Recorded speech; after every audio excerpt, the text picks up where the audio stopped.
Today in Agronomy on KFIL AM 1060 with Pioneer Field Agronomist Allie Wise and Josh Schaffner. Here's Josh and Allie. Good morning, Southeast Minnesota. It's January 20th, 2021, and this is episode 56, Allie. So kind of a little debrief here. Fun episode last week, Allie. Jeff Moon from Corteva Crop Protection joined the show. If you didn't catch that, I think it's a really great episode to catch up on. Make sure you look that up on the podcast site there. And,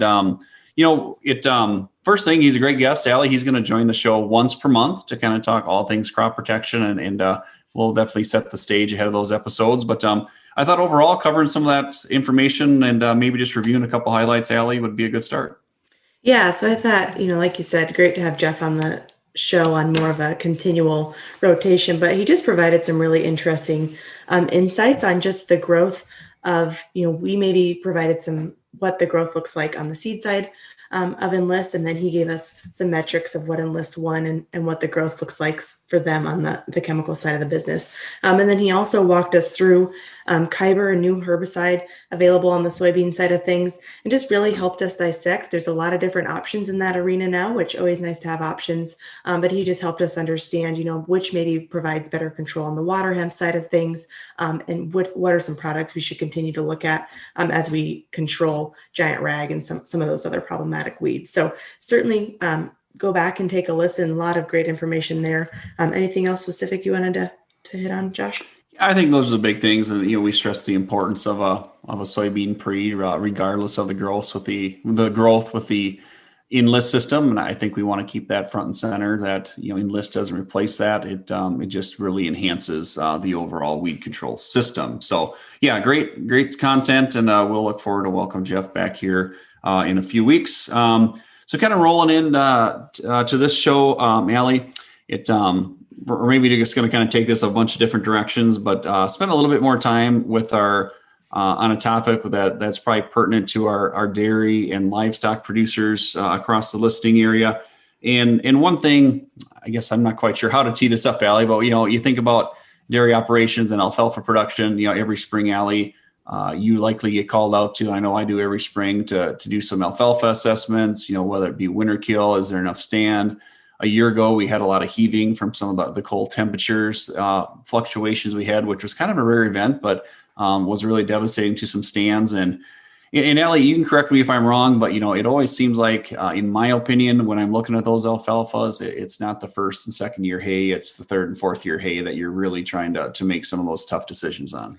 Yeah. So like you said, I think, when you think about as we're out making these seeding assessments, more often than not, we're finding the biggest issues with the older stands. And so when we think about, alfalfa as a perennial crop, a lot of times our mindset is just to squeeze every little ounce of production out of that crop as we can. And, you've had some really interesting conversations with some of our dairies, and we've then had these conversations as well. So I think I just want to maybe kick off this segment of, how can we start to look at this as a rotational system versus just a straight rotation? Could you just maybe walk through what the difference between those would be? I think that's a nice place to start. Yeah, and I think that's where to look at it. And I think, maybe we're making these terms up as we go, but when you think of rotation, a lot of guys just think of it, I raise corn and alfalfa, that's my rotation, right? What that looks like.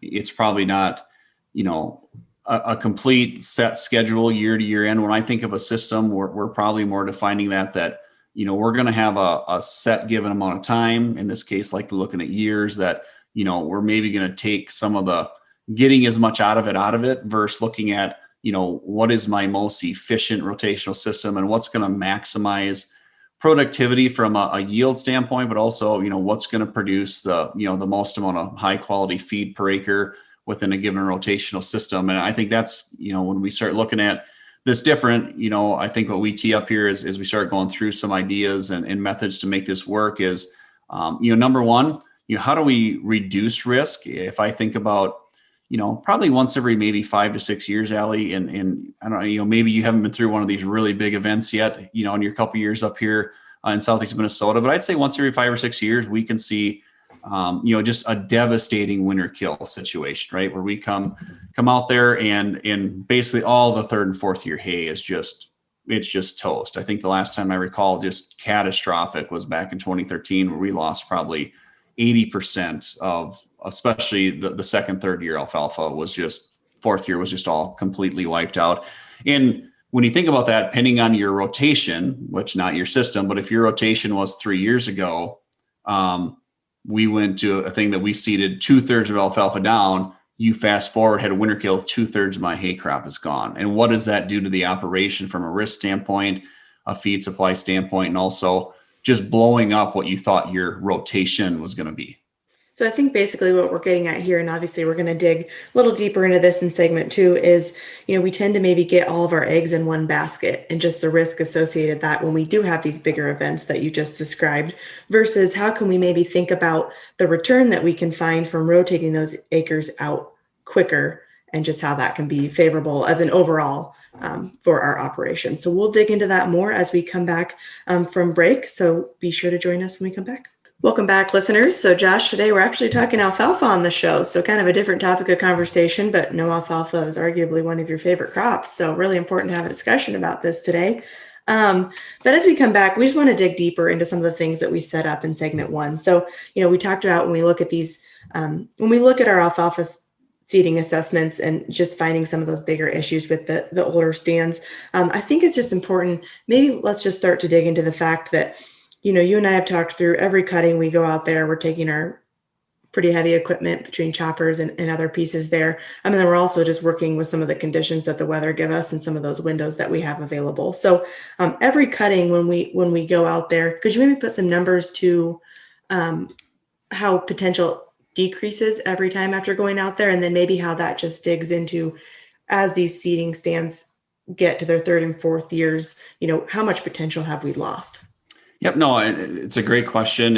And obviously that number will vary depending on you mentioned the conditions a little bit. And before I get into this, I just want to do reference that alfalfa is my favorite crop, not one of my favorite crops. I just always wanted to put that out there. It's it is a really fun crop. Some people maybe know that about me, maybe don't, but no, when you think about, you mentioned that what could a yield loss be from all that traffic? You talk about, the cutters, the mergers, the choppers, the trucks. It's a lot of heavy equipment today that we roll across those fields. And a lot of studies suggest that it's probably in the ballpark of around 6% yield reduction per cutting of all that equipment going across. Now, I think of last year, Allie, where we had some just really beautiful conditions all summer, probably not as much as 6%. If I think back to 2 summers ago where we had some record rainfall, there were probably some that were more than that, right? Where we had ruts out there and other things, and just, how hard that is on an alfalfa crop. And when you start taking that compounding effect, where if that equipment's rolling 4 or 5 times a year, depending on your cutting schedule,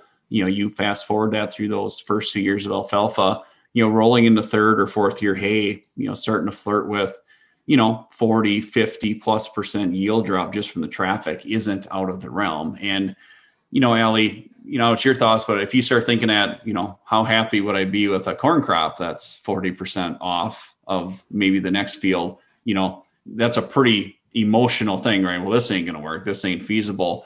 But on the flip side of it, when we look at alfalfa, we see those yield drops. Now, on the flip side, not every operation maybe has a yield monitor or can scale everything to quantify that every single year. But as we get more data and more operations that can, I don't think there's any doubt that those older stands really do have a yield drag. So I think that leads us into, we keep talking about older stands, but in your mind, could you maybe just walk us through what could a rotational system set look like? How many years is that before we get out?